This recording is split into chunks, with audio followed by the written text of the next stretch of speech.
Leaders are leaving in droves. Why are there so many leaders across industry, across so many different areas that are all leaving? Why are they leaving? We're actually going to look at a number of leaders that have left. Today, we're going to discuss taking these stories from everyday use, not because we want to judge those people or judge the situations, but because we want to draw metaphors to see how we can become better leaders ourselves. So we're going to be talking about you know Dave Landau leaving Louder with Crowder. We're going to be talking about Stephen Crowder and the issue with his wife wanting to leave him.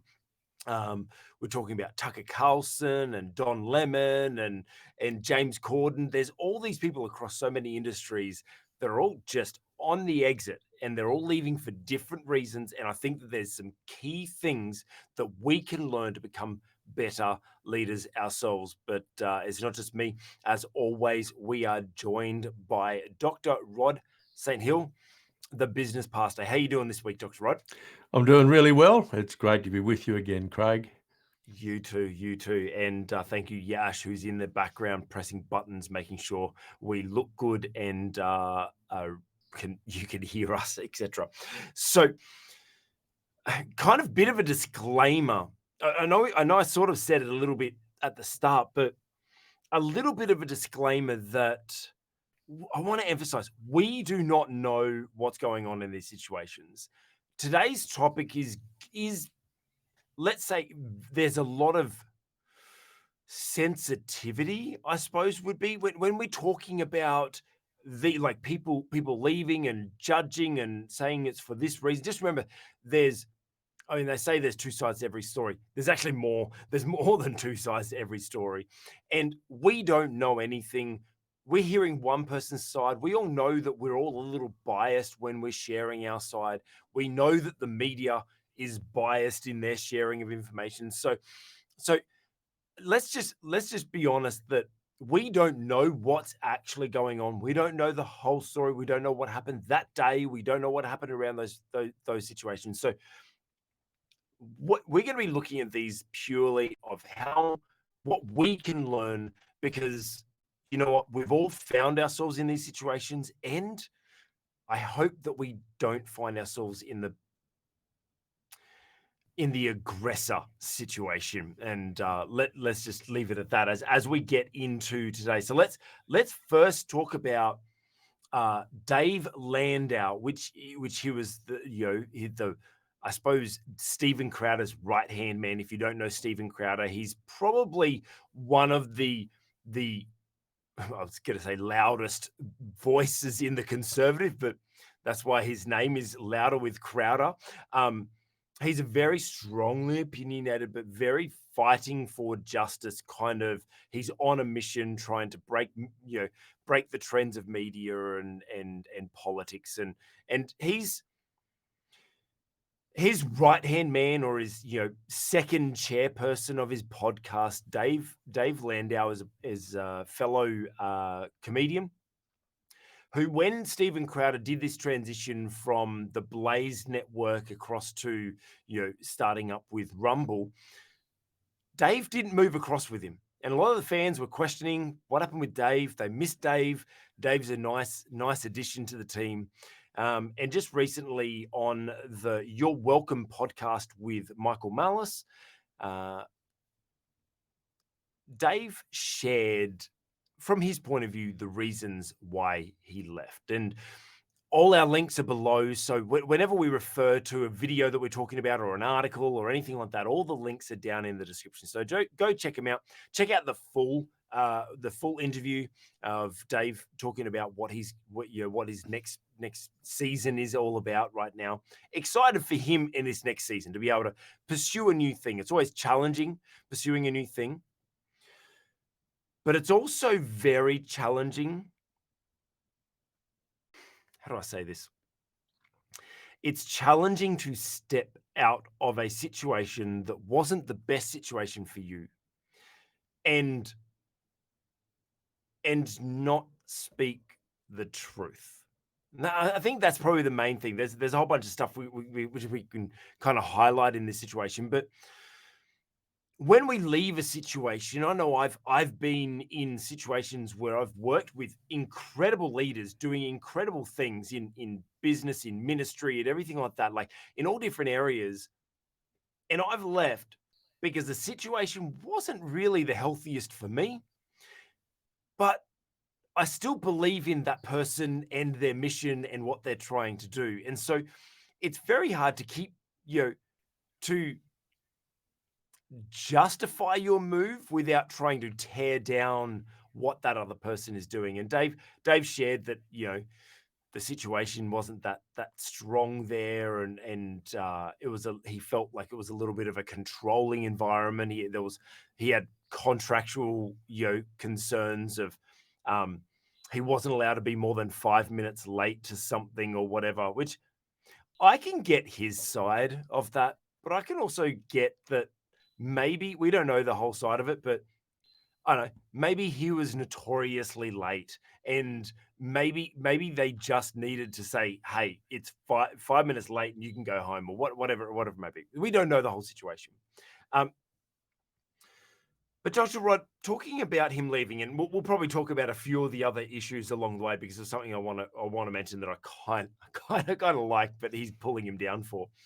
Um, when we leave a situation like this, and you've mentored me through these situations in the past, as my pastor and my mentor, mentoring me out of situations where it was, let's say it was a hostile environment, or maybe it wasn't the best environment or whatever, and leaving, and what to say on the way out.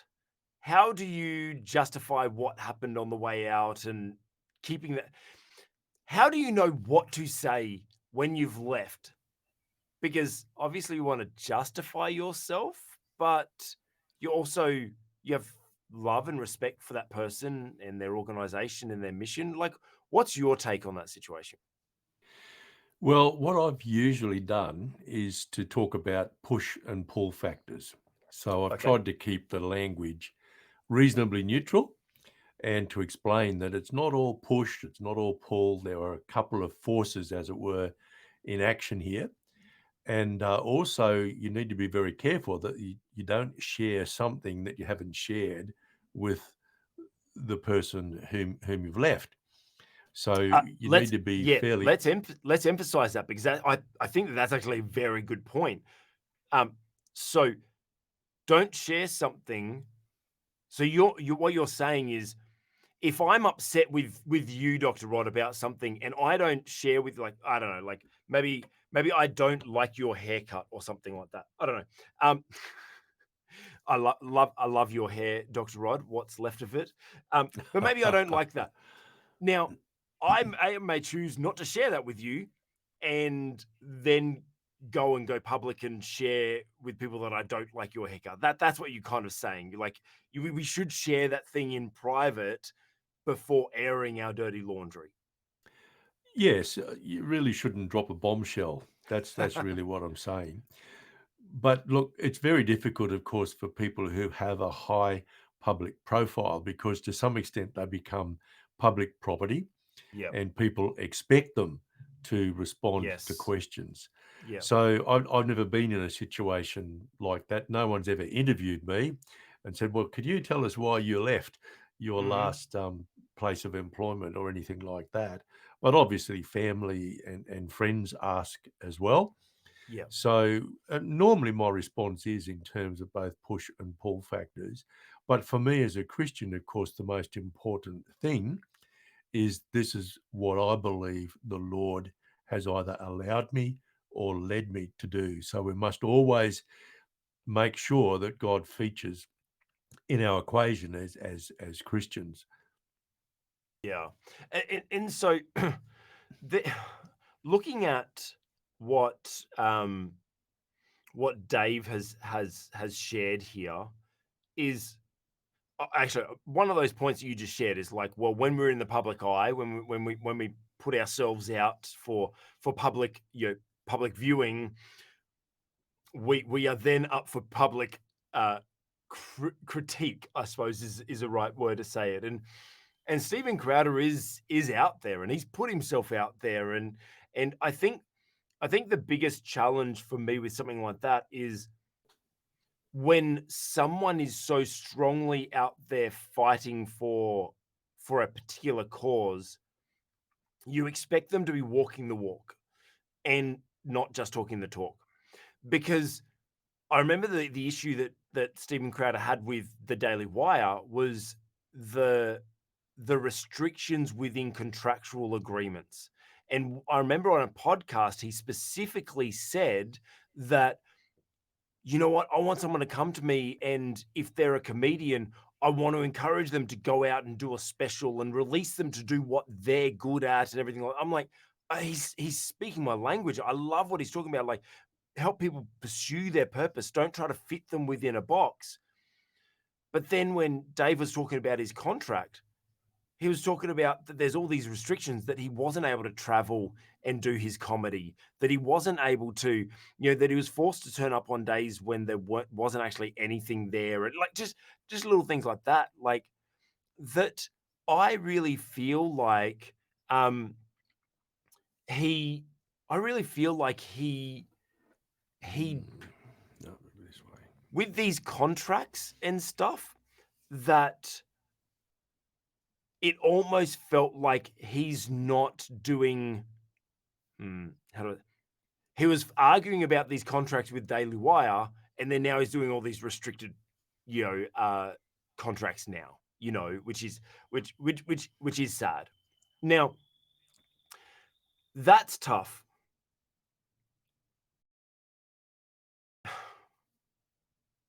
I wanna ask, it kind of almost seems obvious, but how do we, if we're fighting for something, because the old saying of, the mechanics' cars are normally the ones that are broken down. A builder's house is always half built. Like they always say that whatever you specialize in normally at home is terrible, right? But how do you make sure you walk with integrity, that you're fighting for a cause, but you're not too focused on fighting that cause that you neglect, your own house, so to speak? Well, you need to be aware of it. I Okay, think that's that's really that's good. that's the important thing. You Mm, need a fair level of self-awareness, of course. I think that's quite important. And it seems to me that one of the issues that arose in this particular case, this is just my impression from reading around it and listening to podcasts and so on, is that perhaps there wasn't enough time and effort put into nurturing relationship. See, there's a lot of that's good. things I you like can't that. express in a contract, Yeah, and ultimately a contract works well because there's a high level of trust and respect between the two parties. yeah, So reading between the lines, I would say one of the issues that wasn't really managed all that well was a gradual deterioration in the quality of relationship over a period of time. yeah, yeah, yeah. That's true, and that probably leads us on to a next point, which I don't want to get to. So I will hold that transition for a moment, but it does kind of emphasize one other point that I wanted to share, is that when Dave was sharing why he left, you could tell it was coming from a place of pain. You could tell that he was still hurt. You could tell that he was still, there was still some resentment, and there's, unfortunately, when we share things from, like, one thing that I I have never spoken publicly about an exit that has been a little bit contentious until I'm emotionally over it myself. I need to have personally dealt with the situation and not be harboring any ill feelings or anything like that. Then I can speak factually about it, not emotionally. Then I can make sure that I can also emphasize the good as well as the bad. And One thing that Dave talks about is they refer to it as the shut up button, right? That that apparently in the studio there was a button that Steven Crowder had control of that would turn on a light, behind camera and you couldn't see it. That would just pretty much mean Dave shut up or whoever's in that second chair because the way that the studio is set up, like Steven's sitting at his desk here and the second chair is like over in a different spot. And if if Steven thinks that they're ranting too long or whatever, he presses the button. They spoke about this being this negative thing about him being controlling and everything like that. And you got to shut, he's got to, you've got to shut up and everything like that. But I must admit, I mean, look, when we first started our podcast doing this, Dr. Rod, we discussed many times, like we both go on bit of rants at times. How do we kind of make sure that we don't the other person is not ranting off too long? I almost thought like maybe I put something in the chat that, just a letter in the chat that'll just kind of mean, like, yeah, rants over because yeah, sometimes we do rant for too long and we don't know it, but the other person's seeing it from the audience perspective. So I kind of like there's this kind of thing of like, I kind of get that from a hurt perspective, that was a bad thing, but I kind of look at it from a production point of view. I'm like, and a business point of view, I'm like, I get it, like like yep, like that topic's done. Um, but I think where that comes from is that because there is obviously this reportedly this history of abuse and control that those little things need make us seem but we clutch onto those little things. And so I suppose the lesson I would have of this is make sure your culture is right because those little things that you may do, uh, like a rant button, I think it's a great idea. But if it's in a culture of control, that rant button is a bad thing. So, how do we, as business owners, as business leaders, as ministry leaders or whatever, how do we set parameters? Because we need to set parameters, right? That we have to, as leaders, set parameters. How do we set parameters without being abusively controlling, if that makes sense? Well, look, I think in a situation like this, like you, I think maybe that button wasn't such a bad idea from the production point of view. But listening to what Dave had to say, it doesn't appear as if, at least from his perspective, he was included in a conversation about it because his perspective is it just appeared It just appeared and one that there day. wasn't a discussion. Now, I mean, I think a good leader makes sure they do some debriefing, That's really and good. which is what we do. Yeah. And obviously, we haven't got millions of followers or anything like that. Praise God, one day we will.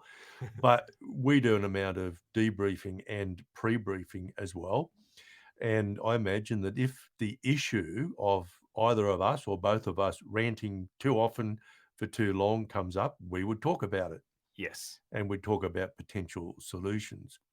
Yeah. So, in and of itself, that button isn't necessarily a signal of an outrageous level of control, but it may actually reflect more a lack of communication.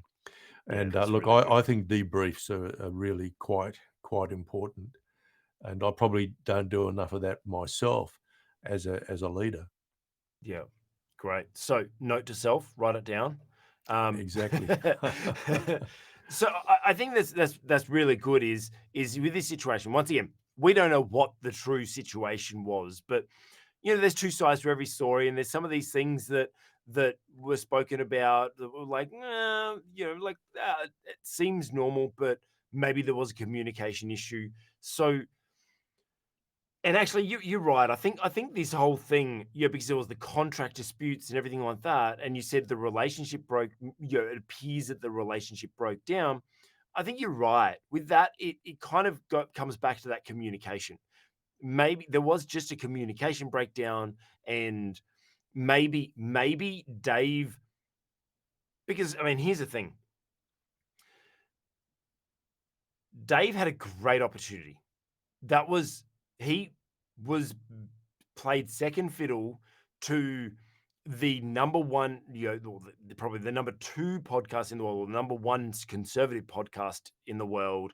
Um, One of the loudest and strongest voices in the political arena, and he was getting that exposure, and so he became famous from it. He got exposure. There was some benefit there, but maybe there was a sense of him not actually speaking up, and all of this stuff just festered inside where maybe the team didn't actually know that it was an issue, and the light thing, like you said, it may have just been an idea. Yeah, that's a great idea. Let's put up a light and let's do it. And Dave didn't voice it until now and didn't go, oh, what's that about? Like, oh, that's a little bit insulting. Oh, sorry, didn't mean it. It was just a thing in passing. Communication does solve a lot of things. So, but Dave left and has now expressed his reasons for leaving. Just make sure that if you leave a place, like, I feel like we still have a responsibility to protect that place and protect the mission, but I also feel like we do need to be honest, and people do need to be held account, especially people that are standing up for a particular thing. So make sure when you're sharing it from a place of humility. Make sure you're sharing it from a place of forgiveness, where you've been through complete forgiveness and you're not harboring any ill feelings, so you're not emotional. But talking about being emotional, getting on to the next point of, like, why did Stephen Crowder's wife leave? Now, I don't know whether you know, but since 2021, Stephen Crowder has been going through a divorce. Unfortunately, been locked in a divorce battle with his wife, uh, ex-wife, and unfortunately, just recently it came to the news, and it's come to the news for a couple of unfortunate reasons, and there was this video that was released that was a private video, obviously from a security camera, which I don't even know whether it was actually Stephen's own security camera or whether it was uh, a, a, a, a video that was put up by someone. No one really knows, but this personal video of Stephen having a dispute with his wife has become public.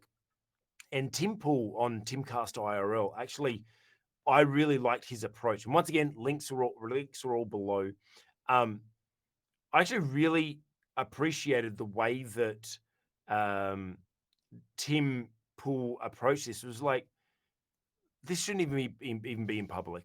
This is just private. Like, we all say bad things. We look. We, if I followed you around with a camera every single day, 24 hours recording, I'm sure I could catch you saying some bad things. I'll be the first to admit, if you recorded an argument between my wife and I'm fairly certain that you would find, at least at one point, me saying something that I am definitely not proud of.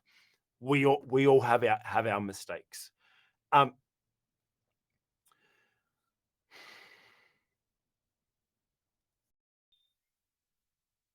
what's your take, Dr. Rod, on this video becoming public and now this being a representation of him in the public?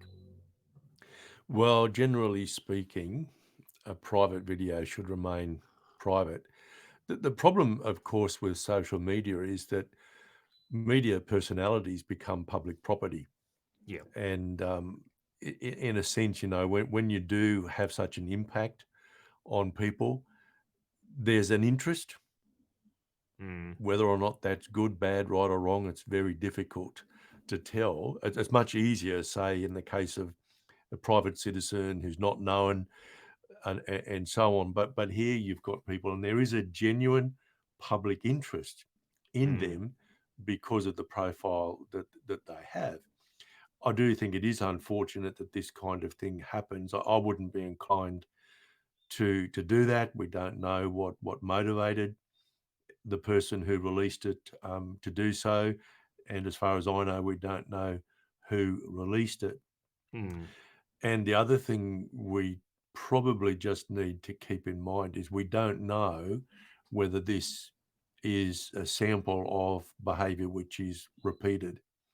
That's another Yeah. thing to take into consideration. However, we need to make it very clear that any kind of abuse within the marriage relationship, physical, emotional, mental abuse, really cannot be tolerated. None of us should Yeah. tolerate that. Yeah. And as a pastor, I've taught on marriage.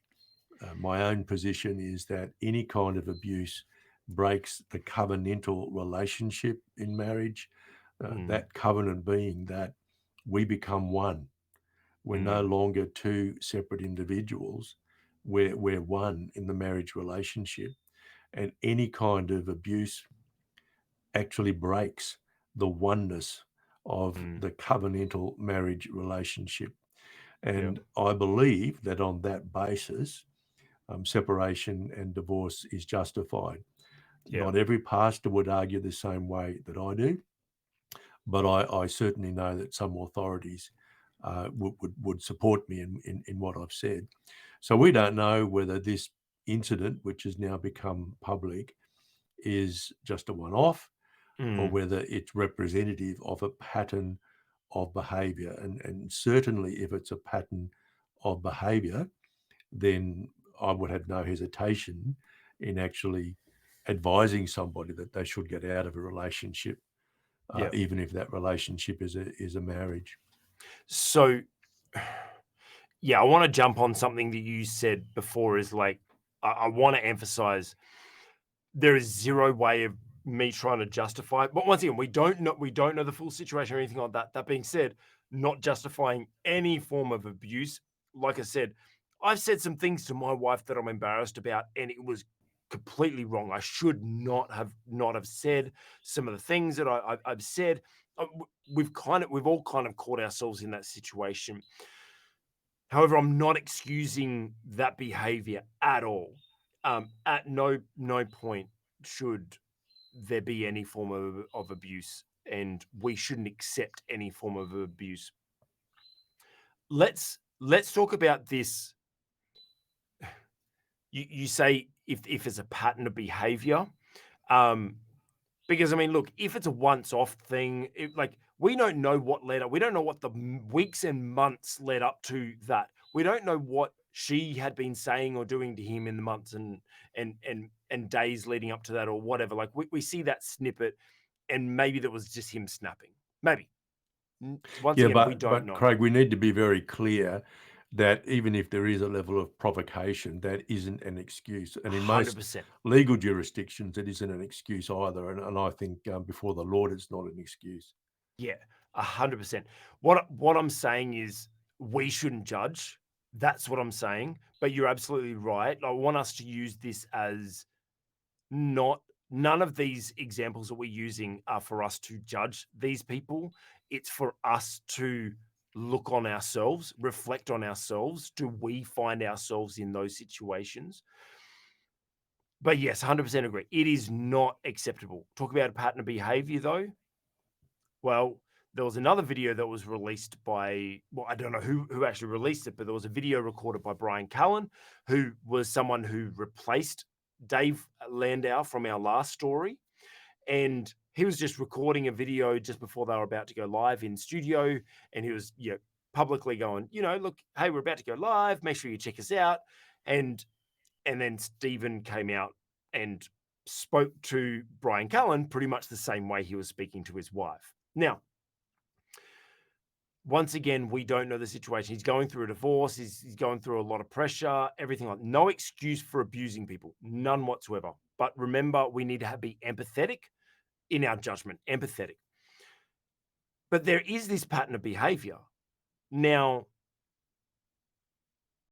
let's first talk about the follower, right? Because I've been in that situation many times where I see the signs of what Stephen's doing.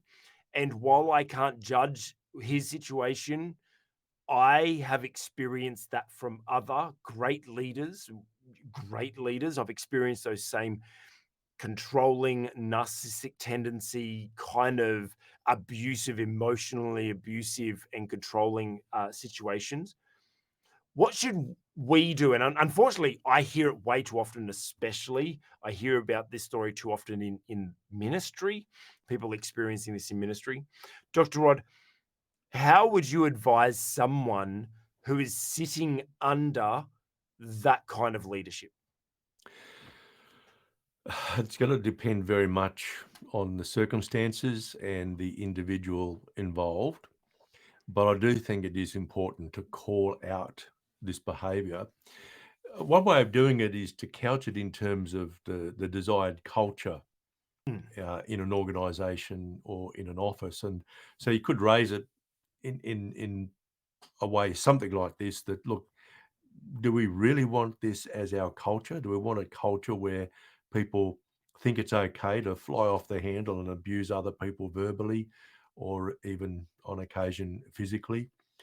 In the particular case that you're referring to, one of the things that I wonder about is, well, okay, so was there an agreement that we would video something and put it up on Instagram or wherever just prior to the show going live? In other words, was there an element of surprise here? mhm. Um, because there hadn't been a discussion. Now, look, sometimes people do things on the spur of the moment, and we really need to say, well, okay, I don't really want you to do that, rather than getting too angry about it. Mhm. So, look, these situations are very difficult to generalize. And like you, look, I've been in situations where, without doubt, I have been bullied. There's no doubt about Mhm. it, because generally speaking, bullying is defined as, a repeated action. It's not just once off, but Yep. something that happens reasonably frequently, or certainly more than once or twice. That then would normally be defined as bullying. I've been in situations like that. So have you. And, we know that there are leaders who unfortunately do engage in bullying behavior. Yep. Often it's because they're charismatic, they're very, very committed to the Mhm. vision that they have, and they have a general expectation that people will fall into line with that vision and will support the vision. But can I say, particularly to Christian leaders, we are all servants. Mhm. If Yep. God has given you a vision as a leader, his expectation of you is that you will steward that wisely. In other words, you serve him as steward of the vision. And Yep. that should influence strongly the way in which you relate to other people, the followers, as it were. Yeah. To the followers, I would say you've got to give people a little bit of slack. Now, this Mhm. is doesn't mean you should lie down and take bullying, but you've got to understand something about the way God works. He will give someone a vision, and then that person who has the vision has to build a team around the vision and around them as leader. So one of the questions you need to ask as a follower is, has God actually called me to do Mhm. this as my assignment? Yep. And one of the issues for 2ICs, I think, that often arises is, am I satisfied to be the 2IC or Yes. the 3IC or Yep. whatever IC Mhm. we happen to be? And a lot of tension arises between leaders and their 2ICs, because the 2IC is not actually content to be the 2IC. I Yes. firmly believe that God has assigned some people to be 2ICs.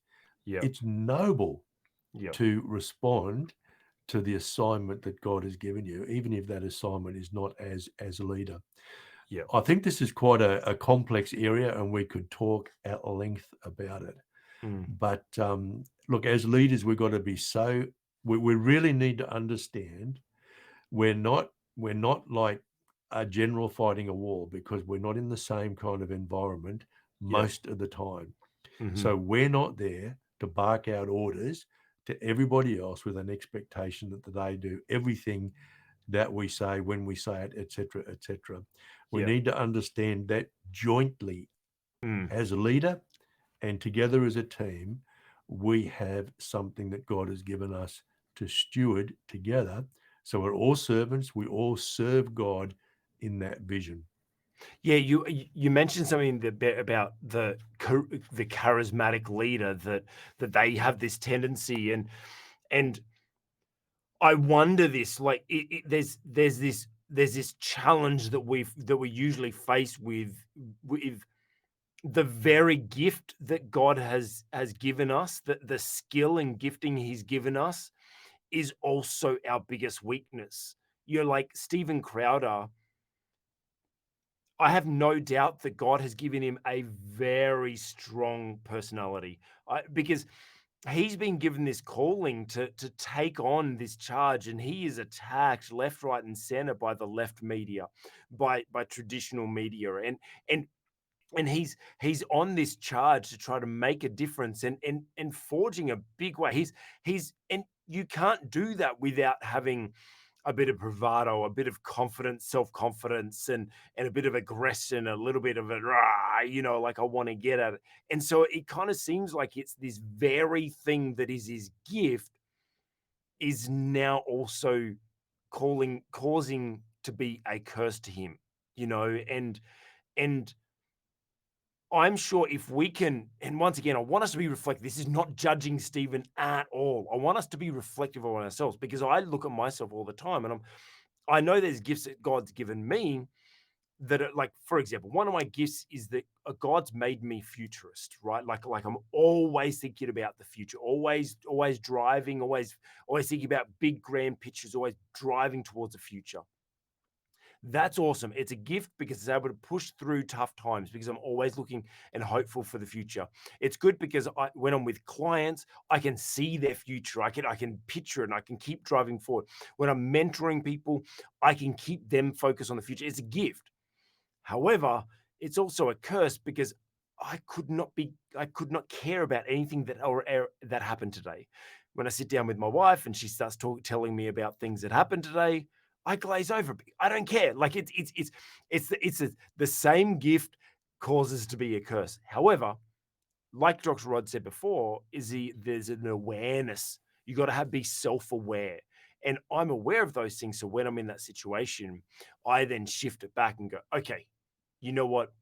I may not be interested in what happened today because I'm focused on the future, but trust me, being a good husband listening to his wife will benefit my marriage in the future. So it's a way that I'm able to work it around. But our usually our biggest strength is also our biggest weakness, and we see that a lot in leaders that we see have big moral failings or big unfortunate failings or whatever. um so I suppose that'd be my challenge to you as a leader is don't actually here's this, don't justify the bad because of the good. Oh, I don't care and I treat them, but because I'm chasing this thing, like, it's okay. It's not. What we need to do is we need to continually grow as leaders and go, okay, this is my strength, but I also know that this can be a curse at sometimes and it can be hurting some people. I need to work on this. And whether you get a mentor, whether you get a psychologist, whether you partner up with your pastor or something like that, you need to have someone that keeps you in check, like Dr. Rod keeps me in check. I speak to him about stuff we speak every week. Yes, in the podcast, but also outside of anything that I'm going through. He he helps me with my psychologist I speak with regularly and my intercessors, and I make sure that I am in check because yes, I'm charging forward with my strengths, but they also have the risk of being able to burn people along the way. Dr. Rod, do you have anything else to share about that? Oh, no, not really, except to say I agree. Yeah, and charismatic leaders they do need to watch. They do need to be surrounded by people who will lovingly confront them, because it's not actually a very big step from being a charismatic leader to being a narcissistic leader. So Yes. we really have Mm. to watch that. Yeah, we've got to Yeah, watch it. that's actually a good point. I want to throw this out because the word narcissist does get thrown around a lot, and I have, unfortunately, I have worked under narcissistic leaders, and I can actually call them that because a, a psychologist knows them and their situation, and they say, yes, classical narcissist. And so I have sat under that, but I've also sat under people with narcissistic tendencies, and there's a big difference. So I just want to kind of throw that out there, that be very careful to label someone a narcissist, because that is actually a condition. It is a psychological, it's a mental disability, or a mental condition, right? And so don't just be throwing and labeling anyone a narcissist. There's a lot of people out there, a lot of leaders that have narcissistic tendencies. And actually, let me finish on this point. Actually, I'm going to put a link below in the. I haven't put it, but by the time I put these out, I'll put the link below. Yash, if you can remind me. Also, when I was dealing with narcissistic leaders, I had my psychologist that was helping me through that situation, but also she referred me to a couple of YouTube channels that actually really helped me understand narcissism, because it's not exactly what you think it is. And I would encourage you, if you are sitting under a narcissistic leader, it's tough. I feel sorry for you. You may be stuck there. It's not always easy just to leave, especially from a narcissistic leader, because they consume you and they control you, and it may be very difficult for you to leave, whether just financially or emotionally it might be difficult. But the best thing you can do is understand narcissism. And actually, I'd encourage anyone, if you're a leader wanting to be a leader, you should study it so that you can avoid the pitfalls of even just having narcissistic tendencies, because it is very easy to get caught up into narcissistic tendencies. I do. I do from time to time, and I'll catch myself. I catch myself because I've studied it and I understand what narcissism is. And I'm like, that's that red flag. And so, research, study, educate yourself, and I'll link some videos below as well. So let's move on from we spent most of our time talking about poor Stephen Crowder. Poor Stephen Crowder. I'm going to get ripped in the comments for that. Stephen Crowder has copped it from all different angles. We just pray. We pray that his family, his wife, they can find an amicable situation. We pray that his staff and everything. We pray that he gets a revelation that all this stuff is just a temporary or whatever. Like that, I just pray for protection and for some wisdom. I mean, who knows what what God can do through this situation. So we pray for them and their situation. Now, Tucker Carlson. Tucker Carlson left Fox. Well, he was fired from Fox. The report was they have decided to part ways, but no such thing. So there's a lot of speculation going around that at the end of the day, he thought that he was bigger than Fox, and I kind of want to approach this story in from two angles. One is, you're talking about two ICs before, Dr. Rod, that it's really important to know our position, because one of the speculations of why he was fired was Lachlan Murdoch, who is Rupert Murdoch's son, who has taken over the Fox network. And apparently there was some issues with him, Lachlan Murdoch, being respected for the leader that he is and not just the boss's son.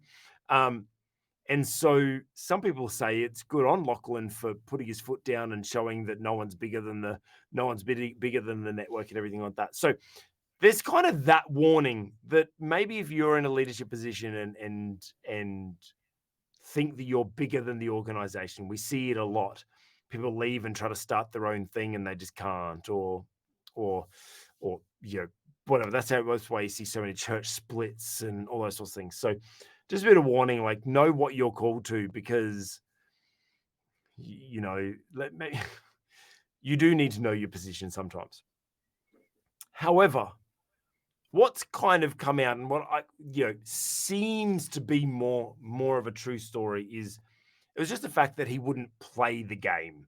He spoke out on things that he shouldn't have, that kind of offended sponsors and things like that, and he released a Twitter video like 5 days ago that's already had almost 24 million views, and once again the link is below. I actually thought that it was a very, very beautiful let's call it a monologue or a presentation, where he spoke for a few minutes and just sort of shared very cryptically what's happening and what's he didn't really share anything, but there was a lot of cryptic messages in there. But there was one statement in there that I wanted to kind of emphasize with this. And he says, when honest people say what's true calmly and without embarrassment, they become powerful. At the same time, the liars who have been trying to silence them shrink and they become weaker. That's the iron law of the universe. True things prevail. I really like this, that he says, look, and I like how he approached this, is we need to stay the truth. We need to speak it calmly, but not be afraid to be embarrassed by it. And if we stay strong, eventually the weak will fall apart. What's your thoughts on that comment, Dr. Rod? Look, I think there might be a lot of people who wonder whether that in fact is a true statement based on their own experience. And I know I do have a lot of confidence in the power of words, both spoken and written. But truth itself is under such attack today. Yeah. There must be many, many people who actually wonder whether that's a little bit more wishful thinking rather than a statement of fact. I'd like to believe that, ultimately, truth that is objective truth will prevail. For me, clearly, biblical truth will prevail. But, I actually wonder whether that will only be the case when Jesus returns. Yeah. Sorry, keep going. Keep going, Dr. Rod. I mean, I think this is a symptom of the fallenness of the world. Although, look, people like Tucker Carlson who have spoken out fearlessly and obviously received a lot of criticism for it, but have amazing followership. Yes. Look, most people would probably be aware that he was pulling in an audience of over 3 million people. I think that might have been on Tuesday nights. I may be wrong there, but I think that was his biggest audience night, and it was something like 3.2 million viewers on his last Tuesday night in that 8 p.m. time slot. I think his departure was unexpected from his perspective, because my understanding is that they'd already gone into production for his Monday night's show, which I think that would have been on the 24th of April. And then, of course, that announcement was made fairly late in the piece. So it looks to me as if he wasn't expecting to depart exactly when he did. Look, his he's a very intelligent person, clearly does his research, or at least he's got researchers for the program, and he's not clearly and irretrievably aligned to any particular person. Yes. Yes. Well, we've seen that with his comments about Donald Trump, for example. Hmm. So he's somebody who clearly changes his mind on the basis of evidence. Well, we don't see a lot of it going on in the media, Yep. and undoubtedly he's upset, people Yeah. because of that. So I haven't listened to the whole of his address at the Heritage Foundation, but I've certainly looked at snippets of it. That also has had a lot of views. I can't remember how Mm. many at the moment, but it's a lot of views. Um, and so clearly he has a good deal of influence. Yeah. And even though I have a little bit of trouble believing that statement that he made, it's a good, solid statement. And if it's not true, it is approximately true over a long period of time. Let me say it that way.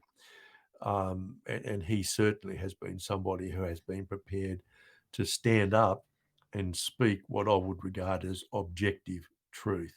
Yeah. That's good. I think that you're right in the fact that it is a little wishful thinking, but there is truth in it.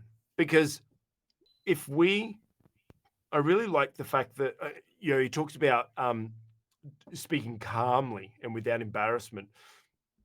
It reminds me of this clip that I saw, it would have been 2 or 3 weeks ago, where there was I think it was a Democrat minister uh, or candidate or like a Democrat, what do they call them over there? A representative standing in the halls of like the thing, just shouting and screaming like about I don't know. I think it was about abortion or something like that. So, something, and a Republican um, uh, representative came up and started trying to talk to the person, and he's just like spoke to him calmly, and he's like, "Let's have a talk. Let's have a discussion about this." And the Democrat just wanted to scream and shout, and the Republican was just no, and or he was an independent or something like that, but he was more of a conservative,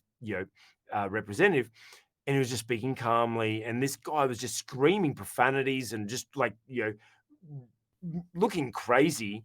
And at the end, maybe the person speaking calmly didn't win that interaction, but we all viewed it and he won in the end. Do you know what I mean? Like it was kind of like, yeah, that guy proved himself to be an idiot, and the other guy proved himself to be wise. I mean, I'm I'm studying Proverbs at the moment, and there's it's always talking about a wise person just keeps their mouth shut, just allow allow a fool to keep talking, and eventually they'll reveal themselves as a fool. Um, so I think I think yes, you're right that it is a little bit hopeful, but I think it's still true in the long term. That if you are just calm, you don't get embarrassed. I think what he's talking about there is the longevity of it. Don't get embarrassed and give up on it, along the way. Because eventually, well, look at him and we'll see what happens. But he was trying to be silenced. He's now left, and he's now got millions of people just waited on bating breath. Just 26, 20 23.6 million people at this stage has watched that tweet. You know, and once again, link below if you want to rack the views up of that. Very calm, and I think that's his demeanor. I like the way that he does present himself. So, actually, kind of I suppose that's a good message of he's left, but there was no emotion in what he was sharing. Like you couldn't like when I say emotion, there was passion, but there wasn't like you could tell that he wasn't coming from a place of fear. He wasn't coming from a place of hurt or resentment or anything like that. He's definitely determined, and he's like, like let's get into this. He's got passion about the mission. Um, but it's quite interesting. I think that the way he presented himself was that's how you should leave a place. That's kind of that's a gentlemanly way of leaving, right? Now, the like he's saying, truth will come out, and he's just gonna keep speaking calmly without embarrassment, and eventually it'll all come out. So, Tucker Carlson leaving. What can we as leaders learn from it? Um, Make sure you stick with truth. Make sure you know the truth. Stay calm. Don't get embarrassed by the truth. Um, Stay the course. Yes, there'll be a lot of people against you, but just stay calm and stick with truth. I think that's eventually, and as Dr. Rod said, whether it's now the truth will prevail or when Jesus comes, truth will come. But I Truth think will come. also, Craig, speaking the truth has its own reward. Even if you don't Yes. win the argument, it does Yes. have its own reward because you remain true to yourself, and I think that's pretty important. That's really And good. I'm not sure that there are a lot of people in public debates these days who really don't have a very coherent worldview, but calmly speaking the truth has its own reward in terms of your own internal values and your own worldview. And if you continue to state your position calmly, it has its own reward, even if you don't win the argument. You're 100% correct there. You know, you see all these videos of you people like Ben Shapiro or Michael Knowles or or Matt Walsh or whatever going and doing a presentation somewhere, and they get to question time, and someone who wants to fight them just starts shouting and you're trying to talk over the top of them, and they're just standing from stage talking calmly. And like that, like I said, that proverb, like a fool will reveal himself. so there is definitely strength in remaining calm in the face of embarrassing moments.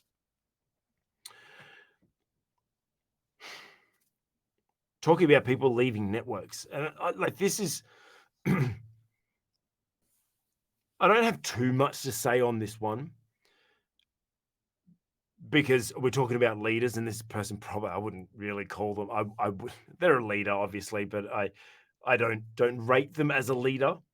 But I just thought it'd be interesting to see the stark contrast between someone like Tucker Carlson, who's all about truth, that's approaching things calmly, that is trying to represent, trying to maintain integrity and some normality in the world.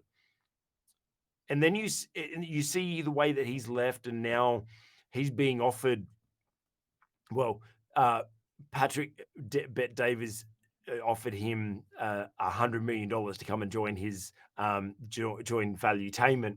So you know, Tucker Carlson's he's going to be okay. And then you look at someone like Don Lemon from CNN. Now, he was fired after 17 years as a news anchor there, and his response was, "I'm stunned." But it's funny that the way that Tim Pool actually reviewed this was Tim Pool listed out all of his, he was moved from this show to that show, and then he was fired from that show and moved to this show, and then was moved from this show to this show. And it's like, you've been losing ratings and being moved to lower and lower positions for the last however many years. Why are you surprised? Why are you stunned that you've lost your position? Now, apparently, he's lost his position because he's just gotten too edgy, just trying to push too much of the woke agenda, saying some inappropriate things and stuff like that. But I think it's interesting when you see the stark contrast between the two people, Tucker Carlson and Don Lemon, Tucker Carlson standing up for truth, and even though he's fired, he's come stronger. And then you see someone like Don Lemon, who is just pushing a woke agenda, just trying to be edgy, trying to be controversial, trying to, trying to play to the minority crowds and everything like that. And then he's been shunned out, and then now no one cares about him. What do you have anything to add or share on this Don Lemon situation, Dr. Well, Rod? it's interesting that the Tucker Carlson and the Don Lemon sagas sort of happen more or less in parallel. The only thing Yeah. I would note is that, at least up until now, Tucker Carlson hasn't focused on himself, whereas nearly I like everything I've that. heard from Don Lemon is about himself. That's really good. I like that. Yeah. It's not about ourselves. That's so No, well, good. no, as That's leaders, so we should good. get the focus off ourselves Yep. and focus more on the vision, really, not so Yep. much on ourselves. So I would say there's a significant contrast there. That's certainly struck me. I really like that. That's a good observation. It's so true. Yeah. Focusing on truth and pushing a mission forward, or are we just focusing on ourselves and pushing our own agenda forward? That's powerful. That's powerful. One last story before we get into our verse for the day. Another person that has left media or is James Corden. Now, I was actually really surprised when we started this, Doctor. We share the links. We talk about the topics, 24 to 48 hours before. Try not to do it too soon before. But you come into our pre podcast moment, and Dr. O goes, "I've never heard of him." I'm surprised. He's everywhere. You probably would have noticed him doing what was it called? Uh, Carpool karaoke. Have you seen that, Dr. Rod? Hey, listen, my mother reckons I'm boring because I studied economics at university. She's probably right. The other thing, of course, is I'm sure that many people watching our podcast have realized this by now. You and I are not exactly contemporaries in terms of our age. So I dare say our watching and listening habits don't overlap entirely. although although today our dressing habits are definitely I overlap. noticed. I Yes, know. I know. I know. I think we're just going to have a chat about that in our debrief. Maybe we should set up a uniform and we coordinate our colors every week. Well, look, I started out the day wearing a striped shirt. I had a board meeting early this morning, and I looked at my striped shirt and thought, no, that won't look very good on camera at all. So Well, I changed. technology has changed a lot now that stripes aren't as bad as it used to be because of high They def used to cameras be and everything. terrible, didn't they? It Eh? used to be terrible. I was actually watching. Stripes and checks. I actually And saw most of something my today. Yeah, it was like this as you're watching it. Yeah, they're terrible. Yeah. yeah. It used to be the rule. Used to be the rule. I don't think it's not the case now. It's funny, I put this shirt on, Craig, and I noticed there's a stain on it, but it's below the camera camera view. So I thought, oh well, it'll do. It'll do. It's okay. It's kind of my life. The reason why I actually started wearing t-shirts rather than my button-up shirt and my suit is when I transitioned to doing all this stuff, I had a baby, and I'd usually be nursing my baby just before I'd be coming into sessions or whatever, or in between. And you don't want spew all over your jacket and everything like that. And there's been times that I've been recording that there's stuff all over my back. Actually, one of the videos that I recorded for our leadership, our free online leadership development program. Go check it out. Shameless plug. Link in the description. I dare you, go and watch it, and you'll notice there is one video where I recorded a whole video, and then afterwards I realized there was a bit that I wanted to expand on in the middle of it. So I went back and recorded this little bit, and Yash, who's our video guy, he edited me in. And watching it in replay, I realized that in between the time that I recorded the first video and then went out, I'd nursed my son, and he'd thrown up on me on my shoulder, and then I came back in and recorded that there was this wet patch in on my shoulder, and then all of a sudden my shirt's fine, and then there's a wet patch, and then my shirt's fine. So, but you guys didn't come here to listen about our wardrobe, did you?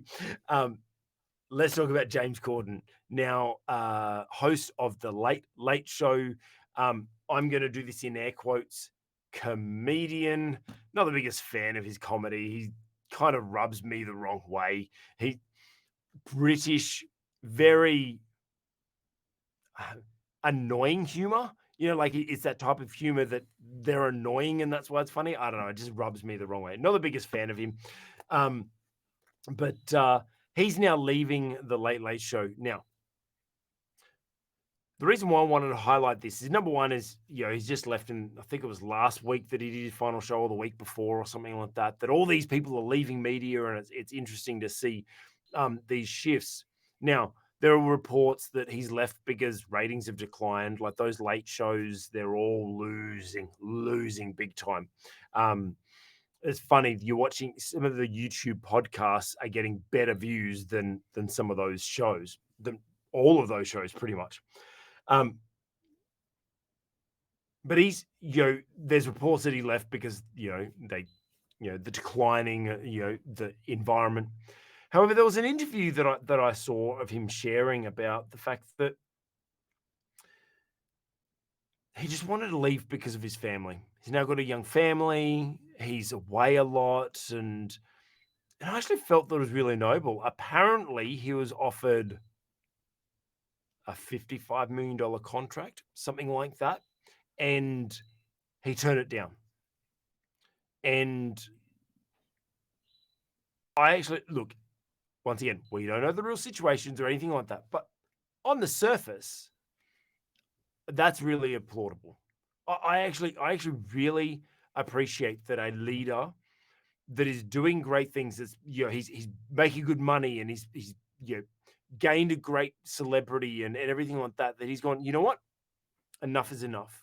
My priorities now are to lead my family. My priorities are now, because he shared a story that he had to, they planned a holiday, a Christmas holiday trip, and then he got called in to do filming on something, and he had to cancel it. And he said he's never forgiven himself for canceling Christmas. Like his kids, like, even though obviously Christmas still happened, everything like that, but it was like the year that they canceled Christmas. And he said he never wants that again. And so I implore that. Like, I was actually just speaking to someone today that they're struggling. I'm mentoring them through their leadership, and they were struggling with the fact that before they had a kid, they were really productive at work, and they were really successful, and they were doing all this stuff. But now he's had a kid. He's like, oh, my attention is now divided, and I'm not performing as well as work. And it's like, yeah, you know what? You now have different priorities. You now have different needs, and God has called you into a different season.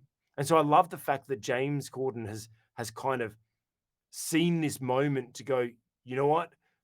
I'm called to be a father, and I've been neglecting that. I'm going to leave aside the money, leave aside the fame and the celebrity, and I'm going to actually go and lead my family. I think it's really credible. Dr. Rod, what's your advice to leaders that are battling that between growing a business, growing a ministry, performing at work or whatever, and being a leader in their home? Well, look, you got to talk to God about it. There's Mhm. no doubt about that. And look, I felt a great deal of empathy for him when I heard James sharing the reasons why he chose the path he did. I think he said his son was eight years old, I think. Yep. Um, that's an important age for Mm. young people, both girls and boys. Look, not every leader's in the position to be able to do what James Yes. Corden has done. Mm. And look, he'll find some other ways of making money. There's no two ways about that, because obviously there's a lot of goodwill out there for him, Mhm. and he'll be able to find some private means. My understanding is that although you might be able to have an enforceable non-compete clause in a contract, you can't stop someone from setting up their own podcast. Yeah. Because that's a private matter, you see. So Mm. as long as the podcast isn't, as it were, hosted by a large corporate or something like that, as my Yeah. understanding is, that you couldn't stop him from doing that, and he almost certainly will. Yeah. However, he won't necessarily have the writers. No. Some people Yes. will be aware that as we speak, there's a Hollywood writers' strike, and most of the late Yes. night television programs in America have been cancelled because Yes. the hosts don't write their own jokes. No, they don't. Although I don't know um, why you would pay someone to write those yeah, well, words maybe that they don't apparently pay are their meant to be writers jokes. enough. I don't know. Because one of the big worries is that the chatbots are going to do all the writing for them, you see, and they might do a better job. Who knows? Yes. But look, the thing that I listened to his interview in its entirety, and one of the things that did go through my mind is, listen, these are the kinds of big decisions Mm. you need to talk over with the Lord, and of course with your family. Yeah. And look, there was a time when I had my dream job. This is quite a few years ago. Absolutely loved it, but it required a lot of hours. I was very well paid. I have absolutely no issues about whether or not I was, paid for the work. I was. There was no issue about injustice there. Yeah. And my sort of theology, my little theology on all of this, basically says any reward that is stored up for me in heaven is a shared reward with my family, with my wife, Oh, with that's my good. children. They were still in school at the time. Now, one of the decisions I made was that I would always be at home for breakfast and for dinner. Yeah. So I was always there when my children had their brekkie, and I Mhm. was able to wave them off to the school bus. Now, I also used to go to work often at 2 a.m. in the morning and come back home at 6 or 7 o'clock, then go back to the office. I usually left by 6 at night. And back then too, we had enough money to go and dine out at restaurants fairly regularly. So I could ring my wife and say, look, I'll be home in 10 minutes. Let's go out to a restaurant. Yeah. So, we didn't have to worry about preparing a meal or anything like that. I can't do that now because my financial circumstances are very different. But I would claim, I mean, other people might disagree, but I would claim that I sincerely did my best to hear from the Lord in terms of how I was to juggle Mm. the work responsibility, bearing in mind this was my dream job. Yeah. So managing that, but at the same time not imposing a price that my own family were unwilling or unable to pay. Yeah. It's a fine line, and it's pretty difficult for us to judge anybody's decision as an outsider. Yeah. So the only thing, as I said, that really went through my mind as I listened was, look, as a Christian pastor and a Christian leader, I would say you've really got to involve both God and your family in Mm. a discussion. Yeah. Now, I'm not at all critical of what he shared on that interview, but if I heard him correctly, it was his decision. Yeah. I'm, I didn't get the impression that this was something that he'd discussed with family. He may Yeah. well have, and it's highly likely Mm. that he did, of course, but that's just not included in that particular interview. Yeah, I liked his approach because he was talking about like his son's now at an age where they can't just go in and out of school and be moved around and everything like that. So, as leaders, we do have to put the needs of our followers in front of ours. And I think that that's actually a very uncommon thing that's spoken about, like you spoke about earlier, the charismatic leader, they're like, well, I'm driving towards this outcome and you should come and serve my vision. It's like, well, actually, no, we're called to serve those people that we are leading, and we need to put their needs in front of ours. Now, with our um, on Purpose Cubed leadership model, you'll see if you go and check out the program free. We talk about that you have to find that balance. It's a Venn diagram, a balance between what you need, what the people that you're leading need, and what the project needs. And so you do need to balance all of those, and it's finding that nice balance. But we have to. There was something you said then, Dr. Rod, about you being able to come home and take them out to dinner. And one thing I spoke to this person I was mentoring today is they we kind of have in our mind that we need to give everything 100%, right? Like, oh, my family is 100% and my work is 100% and it changes through life. You can't actually give 100% to everything because then it's not 100%, right? However, what you can do is you can give 100% in that moment. I think that that's what makes the difference. Dr. Rod said he's there for breakfast and dinner. Now, there's no point Dr. Rod being there for breakfast and dinner if while he's there he's on his phone, or if while he's there he's making calls back to the office or checking emails, or even like his phone may not be there, but he's worrying about what's happening back at the office and concerned. Now, we've all been there. Look, we all do that. But the best thing is it's about being 100% in that moment. And what I kind of like what Dr. Rod shared is that I used to come home and then take them out to dinner, because you know what? Sometimes when you're working a little bit harder, you should be bringing in more money then, and so your family should benefit from that as well, right? Like you should be able to spoil them for what they're sacrificing time with their dad or with their husband or mother or whatever. So just focus on what what is it that I've got to give at the moment. Maybe I don't have the money, but I've got the time. You know, maybe I've got resources. Maybe I can, maybe it's experiences. That's one thing that I used to travel a lot. So I used to take my wife on me when I used to travel for work, and that's what I had to give. I didn't have time to go on holidays or anything like that, but I tried to take her as much as I could when I traveled because that's what I had, right? And so make sure you're giving 100% when you're in those moments. But going back to this decision for James Corden to focus on his family, good on him. And great advice from Dr. Rod. Make sure you seek discuss it with the family and with God, because maybe God's calling you to spend time with the family. I know that's when my son was born, I clearly heard the Lord say to me, it's time for family. I was in a business partnership and it was not conducive to what God wanted me for the next season. It was a lot of travel. It was long days, late nights, early starts.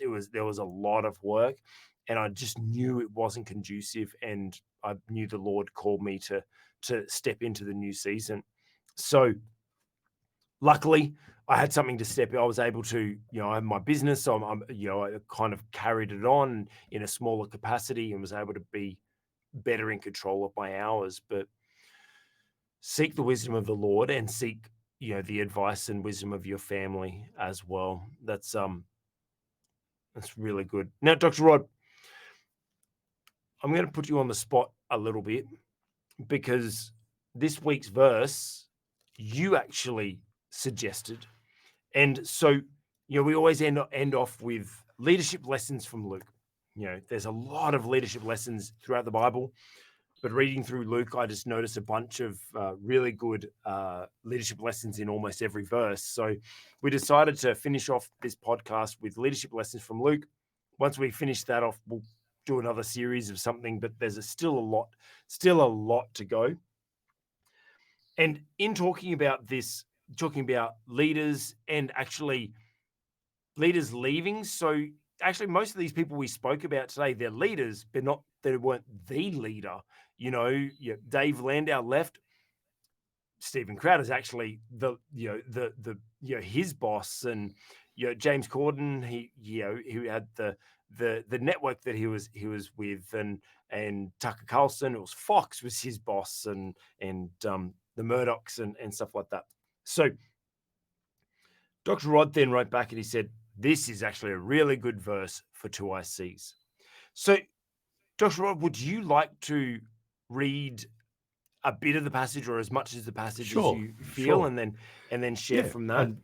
and I've had this one up my sleeve for probably a couple of months now. I love this scripture. It's from Luke chapter 3, and it's verses 15 and 16, and it's a good idea to read around those verses as Yeah. well to get a good feel of the context. So give us a bit of a setup. What's happening here, Dr. Rod? Well, this is John the Baptist, and he's Yes. preaching to the people. Mm-hmm.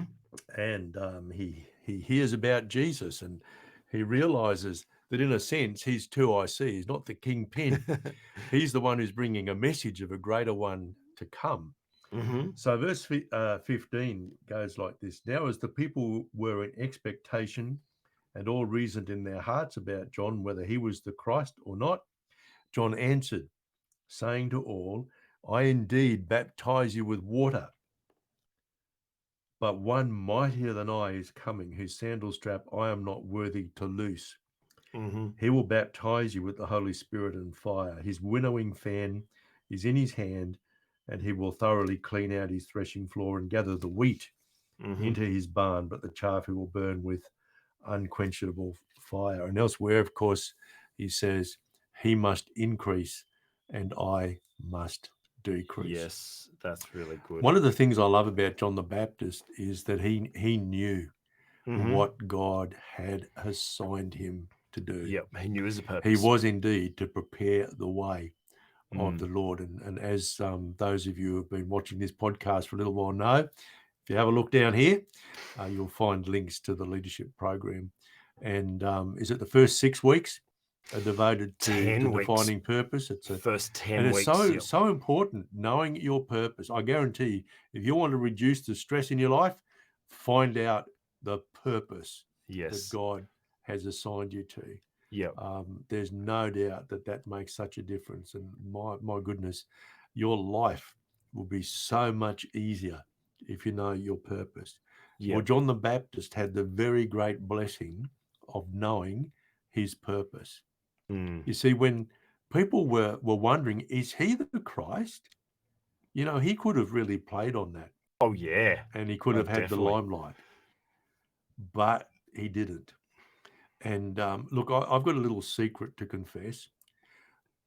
When I look back over my working life, I would say that I was a more successful 2IC than CEO. And I've been a CEO, but most of my professional life, really, I've been 2IC or below in a leadership position, but not at the top. Yeah. So I can identify with John the Baptist, and of course he lost his head. Don't forget. Yeah. You know, things might not go well for you ultimately. But I've observed that one thing which is lacking in leadership is really good quality 2ICs, the person who's second in charge. Believe you me, it is a significant leadership position. Mm. What often happens is that the person in that position is not satisfied and wants to claw their way forward to become the leader, either in that particular context or perhaps in another organization. Mm-hmm. So John the Baptist, I think, epitomizes somebody who really knew why God had placed him where he was placed and why God had given him a particular assignment. Yeah. And remember, Jesus said he was the greatest among the prophets. Yeah, wow. So if you are a 2IC, don't fret. No.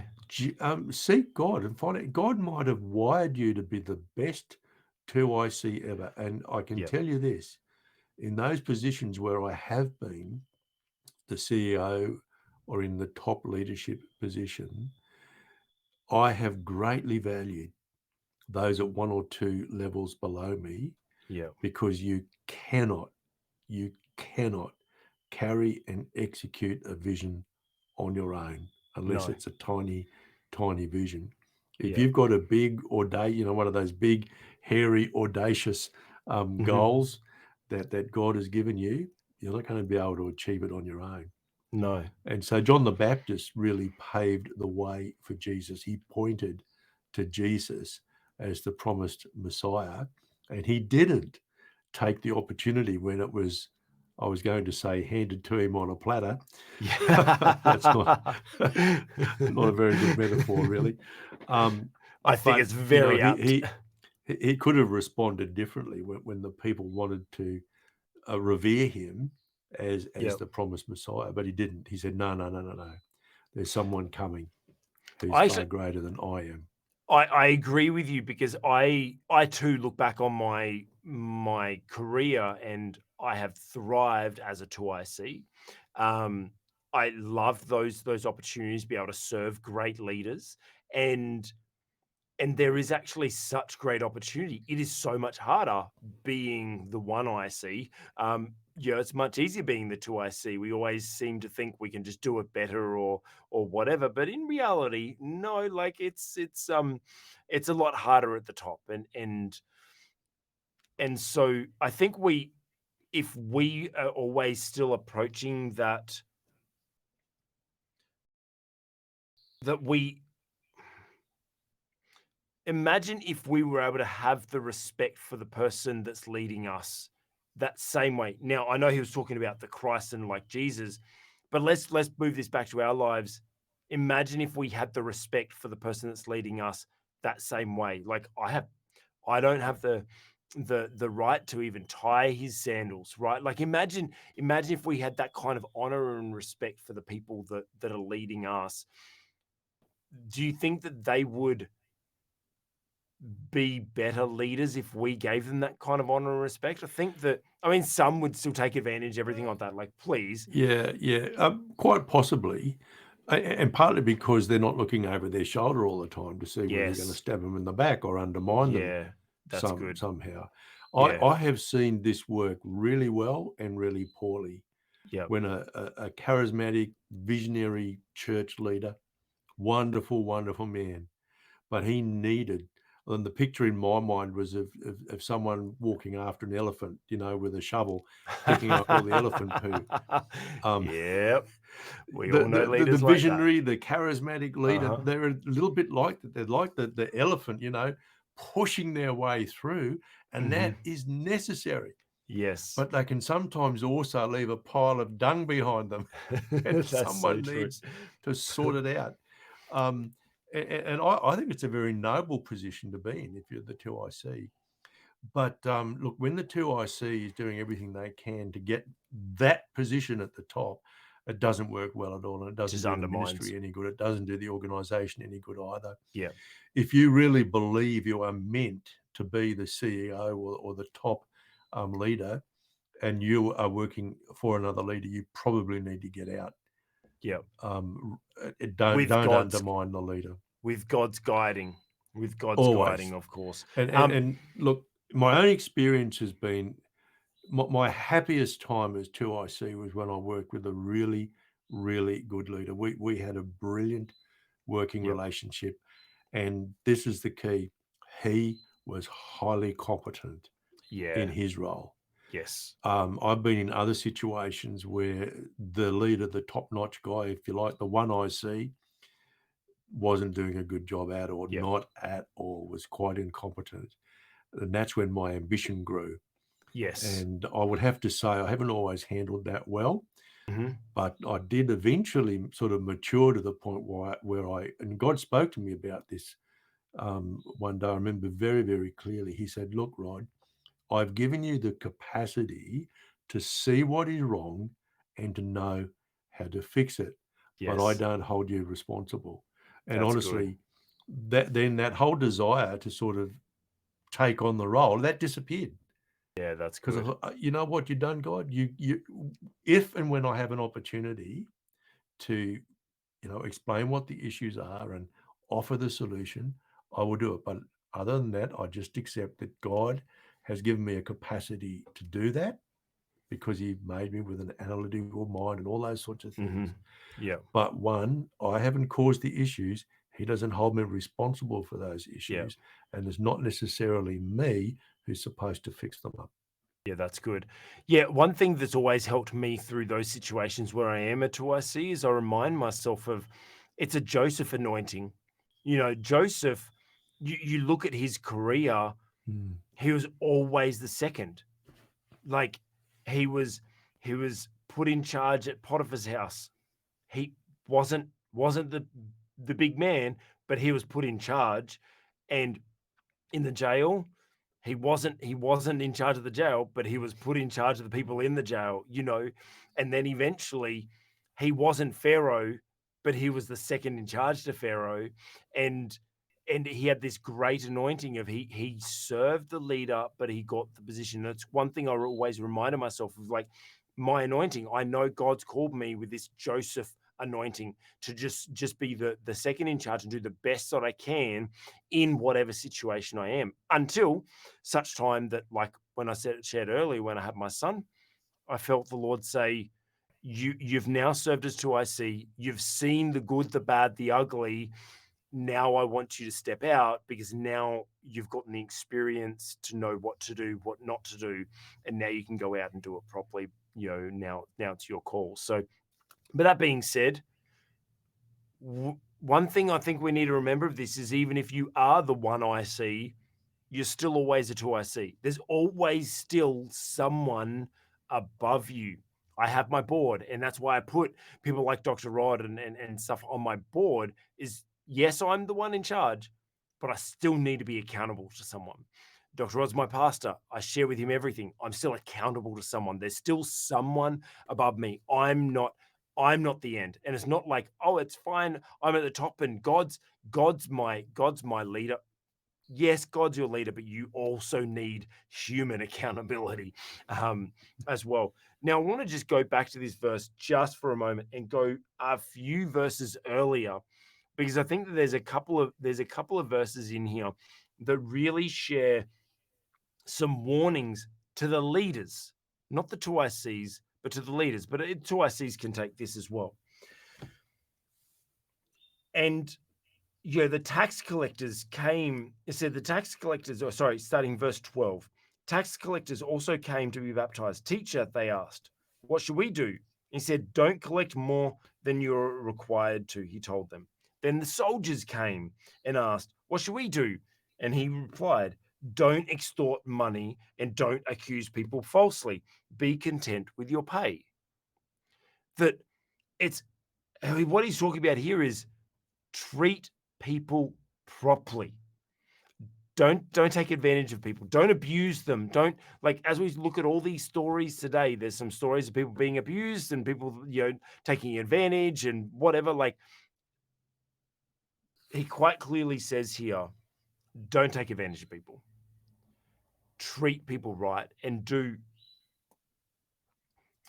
what you're called to do.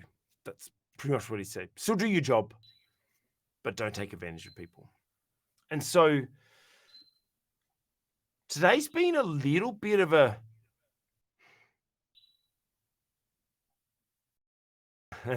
I trying to think of today's been a little bit more of a, I'm trying to think of the right word, a bit of a jab, I suppose.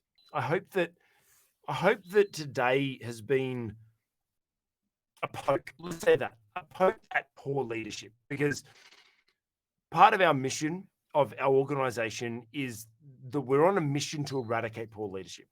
We hear these stories that we've heard today of all this poor leadership, things happening, that they're treating people poorly.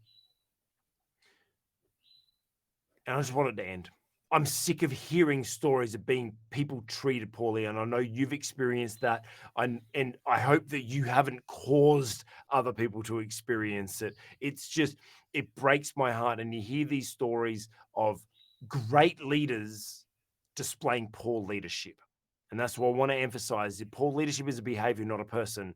There's some great leaders with great callings that unfortunately they get caught up in their gifting that also can be a curse, that unfortunately as Dr. Ross said, they're an elephant, they're barging through, and charismatic leaders trying to charge their way through. But